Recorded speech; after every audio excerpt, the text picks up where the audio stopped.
Minsan ang buhay parang motorsiklo. Kailangan ng preno. Hassle sa mga gawaing di matapos-tapos. Preno.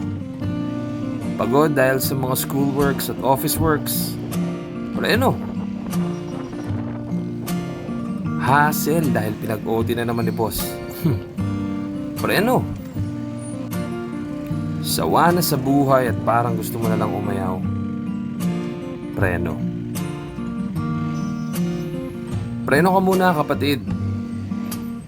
Tigil muna sa mga toxic na bagay. Gaya ng motorsiklo. Preno lang kapag nasa alanganin. Kapag may mga tumatawid sa kalsada,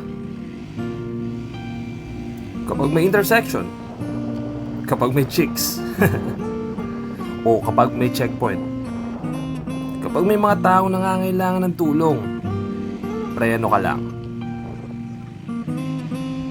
Tigil muna sandali para mapawi lahat ng pagod.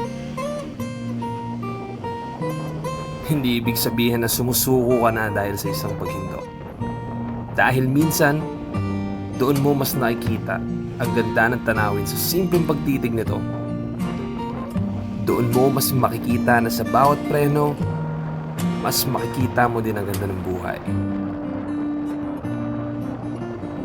Tapos, andar na ulit.